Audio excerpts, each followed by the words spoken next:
Hello and welcome to the video. This is my overview and review of this new model from DarwinFPV. This is the Tiny Ape, their first 2.5-inch model that they have brought out. Now, I looked at the DarwinFPV Baby Ape back in December of 2021 and I was impressed with it. It represented good value for money and decent quality for a ready-to-fly model. The Baby Ape was $80 and was a good price for how well built it was and how nicely it flew. Now, historically, this type of 2.5-inch style of model, I would have typically have gone for something like an Emax model, something like the Emax Tiny Hawks Freestyle 2, which is about £100, are great models. So this is a similar price. How well does it perform? So in this video, I'll put timecodes down below for the various bits, but I really want to find out how well is it made, how well does it fly, how long does it fly for on the battery that's recommended, who's it aimed at, and are there any reservations? As I mentioned, the Tiny Ape Freestyle is DarwinFPV's first 2.5-inch drone. They're calling it a Freestyle Quad.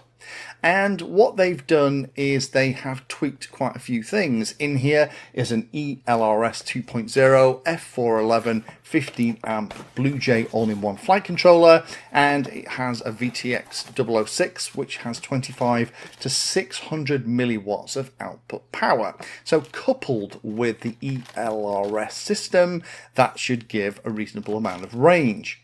The configuration itself, the weight according to the website is 50.3 grams without batteries and the props. Let me just test that. This is what it actually weighs here. The propellers are Gemfan 2512 3-bladed props. The flight controller and ESC again is the F411 2S 15 amp flight controller with a built-in ELRS receiver. We'll come back to that in a minute because it's connected via the SPI protocol. It's all built in. Motors are 1103 8000 kV brushless motors. And very nicely, the camera is a Runcam Nano 4 rather than some of the worst choices that I've seen in this class on different models. Again, VTX is 25 to 600 milliwatts and it's all-in-one firmware. We'll come on to the firmware in a minute because the firmware that ships on this is ELRS version 1.0. It's designed really for Betaflight 4.3, so I have had to flash it in order to use it with my ELRS version 2.0 kit. Recommended battery on this is 2S, 380 to 450 milliampere hours. I'm going to run it on this 450 milliamp hour battery. And again, as I mentioned, the factory firmware only supports ELRS version 1.0. So if you want to use it with ELRS 2.0, you are going to flash it. So let's very quickly plug it into Betaflight and just check everything is working. So yeah, well, obviously here we're using the configurator 10.8 and you can see in the top left hand corner it's Betaflight 4.3. Nothing really exciting on the ports. The only one that's really configured for anything is the smart audio control for the VTX. Configuration looks like this. Nothing really to write home about. I'll put a dump and diff down below if you're interested so you can have a look at how they have everything set up. Power and battery looks like this. No current meter on board, just the voltage, so that's the one we'll have to monitor. Fail safe, there's no GPS or anything on this, so it just needs to be set to drop, which it is. PID tuning, again, dump and diff are down below if you want to go and have a look at this. It says current slider positions may cause flyaways, but I'll show you what it looks like on the supplied settings. Again, this is as it was supplied, all of this. This is the version of the firmware that was shipped that has ELRS version 1.0 on it. Express LRS is set for the SPI type of receiver. The bind is actually on that page. The modes will probably need a bit of tweaking, as will the on-screen display. So I had to update it to the latest version, release candidate 3. So this is the target that I'm going to need. So what we're going to have to do is disconnect, go into the firmware flasher, and then make sure we are showing unstable releases and that we are choosing release candidates 3, do full chip arrays, and everything's going to work. Now on the website I'm very pleased to say that DarwinFPV have thought about this, and there's links to the configuration files for this version of Betaflight and how everything is set up.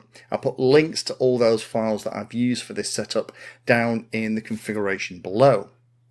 In terms of the ELRS setup, that wasn't too tricky once I had it all flashed, and we had ELRS version 2.0 on the quad and also on the radio itself. I've got the BetaFPV module in the back of my Radio Master. The way to bind it, you go into the standard Express LRS things on the radio and select bind, and here in the bottom right hand corner of the receiver page you're going to click on bind again and click on bind receiver and it'll work. I had a weird thing where it wasn't binding, and then checked with the guys at DarwinFPV, and they said try and activate the BLE joystick first and then try the bind again. I did that and it worked fine. So with it all set up and the props installed, what's it like to fly? Flying this model is a very pleasant experience. It is incredibly quiet, and that's one thing that I really noticed. It hovers at about third throttle. I wasn't flying mine with any action camera on it. There just isn't the room on top, as you'll see in a moment with the batteries that I have here. But lots of power to fly and do flips and rolls if that's what you really want to do. Now this is advertised as a freestyle quad, and it absolutely has the power to do some flips and rolls, but that kind of hard 3D stuff, it doesn't quite have the punch for that on these 2S batteries. So it is a total speed machine, but where it does score very highly is I'm getting well over 6 minutes out of this thing, even when I'm flying it in a very spirited fashion. Now that's with a 2S 450 mAh battery, so this is easily enough to go out into the open spaces and fly around and do a little bit of exploring. Those who like a more crisp response will probably want to increase the rates because the tune is very nice and it feels very, very stable. It feels more like a nicely set up 5-inch quad than the little model that it actually is. Camera performance is the only thing that lets it down, but then that's pretty typical for this class of micro camera, and the Runcam camera is 1,000,000 times better than the Ant.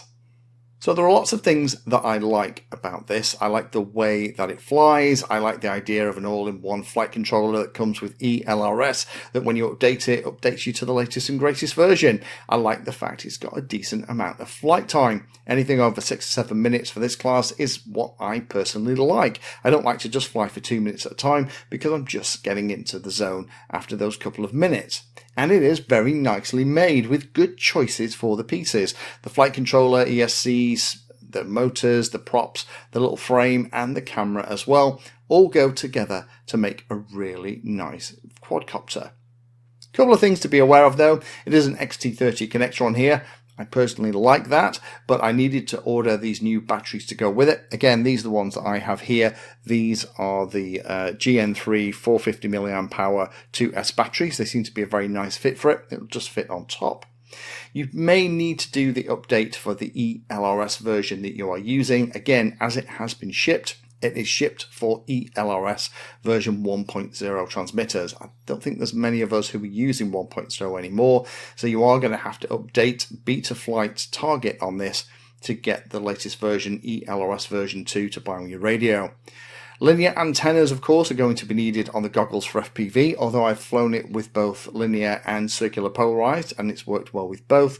And the little Runcam camera here is only NTSC. It's one of the prices you pay for this smaller camera, so you do lose a little bit of vertical height for the on-screen display. The only couple of things then is maybe a lost model alarm would be a nice choice. You could probably squeeze one in here if you were really careful, because when this thing lands in anything but very short grass, it just disappears. And of course, the last point, which kind of links back to the ELRS stuff, is at the time of recording, Betaflight 4.3 is still in beta. So to fly this with ELRS version 2.0, I'm having to fly beta code. In summary, this is a fantastic little quad and actually pips things like the freestyle from Emacs at the posts. You can get some very nice quadcopters at this price point, and it's great to see that DarwinFPV are starting to make stuff like this where it doesn't have to break the bank in order to get something that's going to fly really well and put a big goofy grin on your face. Thank you for spending your time today watching that video. You can find me in all the usual places on social media, and if you're trying to learn about a subject, then check out the playlist. All of my videos are organized into easy to follow playlists that if you're trying to learn a topic will take you from the basics right the way through to some pretty advanced stuff.